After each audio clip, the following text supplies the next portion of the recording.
부자들은 경제신문을 읽는다 시간입니다. 김건진 차장과 이슈들 점검하겠습니다. 어서 오세요. 네, 안녕하십니까? 네, 어제 계속해서 핫했던 이슈기도 한데 네네. 뭐 차장님의 의견이 저희는 궁금하니까 네, 저의 의견. 네. 네. 네, 저의 의견입니다. 네. 열어보겠습니다. 네. 바로 삼성인데요. 이재용 파기환송은 삼성 계열사 그룹에게는 부정적이다. 대법원에서 삼성 2심 판결 파기환송시켰습니다. 이로 인해서 핵심 의사결정이 지연되고 경영진의 규제 그리고 해외 인수 합병 추진 역시나 지연될 것이다. 뭐 한마디로 삼성의 모든 사업 추진이 조금 막힐 수 있다라는 겁니다. 이 때문에 어제장에서는 삼성바이오로직스 한 5% 밀렸고요. 삼성이 붙어있는 모든 종목이 떨어졌습니다. 오늘장은 또 그러한 흐름은 아니에요. 이번 이슈 어떻게 판단하십니까? 우선은 뭐 어제 이슈는 분명히 삼성한테는 좀 안 좋은 이슈긴 합니다. 어제 이런 대법원 판결이 나오기 전에 이란이한 사안이 있었습니다. 그중에 어떻게 보면 어제 결정은 가장 안 좋은 시나리오로 내기가 나왔던 거다라고 생각을 하셔야 되는 게 맞습니다. 그렇지만 이것을 길게 보면 실제로 이재용 부회장님이 구치소에 들어가 계실 때 삼성의 주가를 보시면요. 좋았습니다. 결국 뭐였냐면요. 산업입니다. 반도체 산업이 어떻게 진행이 되느냐. 그게 어떻게 보면 다 낙수 효과로 삼성그룹에 뿌려지기 때문에 그게 가장 중요해 보이고요. 뭐 이재용 부회장님 지금 밖에 나와 계시면 뭐 활발하게 움직여주고 계십니다. 근데 주가에는 어떻습니까?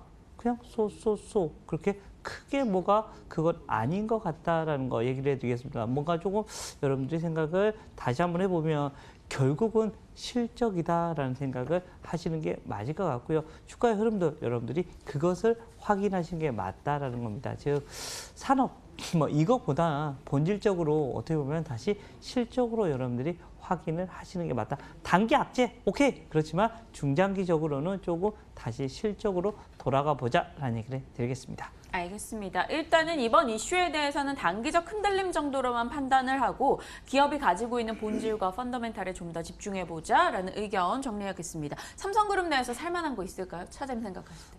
네. 뭐가 갑자기 훅 들어오셔서 훅 대답해야 되겠죠. 저는 뭐 여전히 삼성 SDS 상당히 긍정적으로 보입니다. 근데 차트를 어제 제가 그래서 아마 열어봤는데 네. 차트가 지금 망가져 있는 상태입니다. 그래서 이거 분명히 소프트웨어 쪽이니까 무조건 돼야 되는데 라는 그런 생각을 해보고요. 좀 길게 보면 합병돼야 되는데 라는 생각도 하고 있고요. 좀 그렇습니다. 좀 긍정적으로 바라봐야 됩니다. 삼성은 그동안 하드웨어 업체였습니다. 근데 우리 전 세계는 지금 현재 소프트웨어로 가고 있다는 겁니다. 그렇게 되면 당연히 삼성 SDS는 가야 되는 종목이긴 하다라는 생각을 하시면 될 것 같고요. 앞에서 잠깐 제가 잠깐 놓친 부분인데 이재용 부회장님 다시 혹시나 구감이 되더라도 시간이 엄청 깁니다, 여러분들. 여러분들 잊어먹을 만할 때 이제 시작을 할 겁니다, 또. 네. 그렇게 되니까 뭐 크게 걱정 안 하셔도 된다라는 얘기를 드리겠습니다. 알겠습니다. 삼성 내에서 나는 이 종목을 주목하고 있다. 삼성 STS 이야기를 해주셨습니다. 차트 분위기가 살아날 때 조금 더 관심을 갖고 집중적으로 보도록 할게요. 삼성 계열에 대해서 이야기 나눠봤고요. 이 종목군도 뺄 수가 없어요. 어제 상한가 마감을 했고 오늘은 또 둘 다 내리더라고요. 대법원 2심 판결 파기에 호텔신라와 호텔신라 우선주가 급등을 했습니다. 왜? 이재용 추가 유죄 판결에 이부진 호텔신라 사장이 부각이 됐다라는 겁니다. 그래서 이부진 사장이 끌고 있는 쪽에 관심이 올라간다라는 건데요. 여기에다 호텔신라는 뭐 실질적으로 실적도 요즘 잘 나오고 있는 상황이고요. 이거 매번 반복되는 흐름이긴 해요. 이재용 부회장 이슈 있을 때마다 이부진 사장이 그렇죠. 부각되는. 그런데 역시나 이 이슈를 차치하고 봐야 되겠죠. 빼고. 정답! 그쵸? 축하드립니다. 네, 플러스 100점 드리겠습니다. 실제로 그렇습니다. 어제 뭐 우선주가 특별히 아주 강한 모습이 나왔습니다. 네. 강한 이유는 뭐예요? 결국은 이거는 거래량이 9시 위로 쏴지는 거다라고 생각을 하셔야 될 것 같고 호텔신라도 장중에 확 올라갔다가 장 마지막에는 좀 윗꼬리가 달려주는 모습이었던 것 같습니다. 흐름 자체가 그런 식으로 계속해서 전개가 된다라는 거 얘기를 해드리겠고요. 오늘 아침에 제가 확인하니까 별로 안 좋더라고요. 이 말은 단기적인 것을 누구나 투자자들이 알고 있답니다. 실제 이 이슈로 어떻게 보면 대시를 하려고 했으면 어제 하셔야 됐었다는 겁니다. 어제 단기적인 매매만 하기는 게 맞다라는 생각을 하시면 될 것 같고요. 결국은 호텔 신라는 면세점입니다. 면세점이 어떻게 면세점 데이터 계속해서 잘 나오고는 있는데 주가가 많이 하락이 되어 있습니다. 이렇게 되면 잘 될 수 있겠는데 라는 생각을 여러분들이 하시면 맞을 것 같다라는 생각을 하셔야 될 것 같습니다. 주가의 흐름도 좀 긍정적으로 여기서부터는 봐도 된다. 이 이슈뿐만 아니라 실적이 좋아지고 있으니까 다시금 보셔야 됩니다. 시장만 좋아진다면 호텔 신라는 조금 더 올라갈 수 있을 것 같고요. 뭐 하나 갤러리아 타임월드나 이런 애들이 이제 우리 모연수님 못하겠어라고 했지만 호텔 신라는 좀 다르다라는 생각을 하셔야 될 것 같습니다. 호텔 신라 그럼 이번 이슈 빼고 그냥 기업 자체로만 놓고 봤을 때 매수 오케이? 괜찮습니다. 네, 매수 오케이. 알겠습니다. 세 번째 이슈 곧장 가볼까요? 매일같이 다뤄보고는 있는데요. 계속해서 또 점검하게 됩니다. 봐도 바이오주예요. 9월은 신뢰 회복을 할 수 있을 것인가? 바닥론이 등장을 하고 있어요. 떨어질 때도 없다. 이제는 공매도로도 수익 낼 수가 없을 만큼 최악은 이제 지났다. 뭐 이런 얘기가 나옵니다.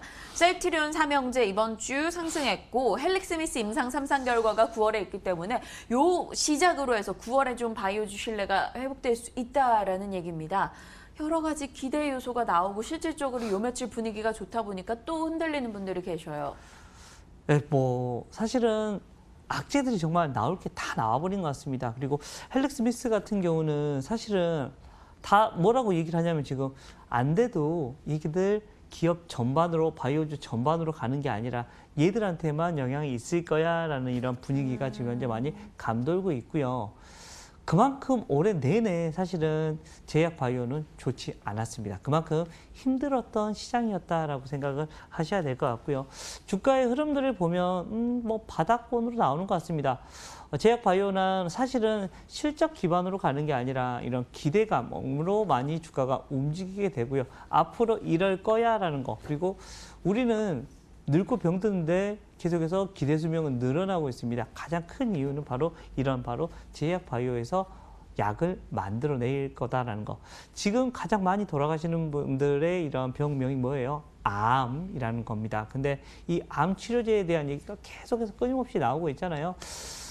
이번에도 뭐 실패하고 저번에도 실패했지만 결국 미래에는 성공이라는 숫자가 아마 써지지 않을까. 이렇게 되면 미래에는 많은 밝은 미래가 있는 것처럼 바이오주들 올해 정말 너무 안 좋았다라는 거 얘기를 해드리겠고요. 근데 뭐 당장 뭐 내일 모레부터 야 좋아질 거야 이제 좋아 가자 이거는 아닐 수 있습니다. 그런데 더 이상 빠질 건 없는 것 같다라는 것은 거기에는 저도 한 표를 던져드리고 싶다라는 겁니다.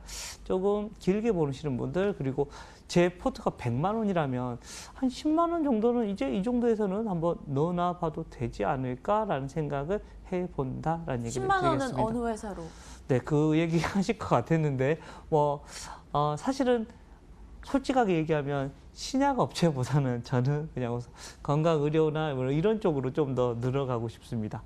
실제로. 그래서 또 우루사 얘기하실 건가요? 근데 우루사가 바로 뒤에 얘기가 좀 나와야 돼서 얘기를 못 해드리고 있습니다. 네, 그렇습니다. 지금 화면에 대웅제약 잡히고 있잖아요. 급등으로 진행이 되고 있는 오늘입니다. 무슨 이슈가 있나 들어봤더니 희귀의약품 시장에 진출한다라는 얘기와 함께 또 메디톡스랑 참 균주 논란 오래 끌어왔잖아요. 네네네. 근데 그 부분에서 이제 우리 거랑 메디톡스 거랑 달라라고 네네. 입증을 했다. 그렇죠. 드디어 균주 논란 종결 이야기가 나온 겁니다.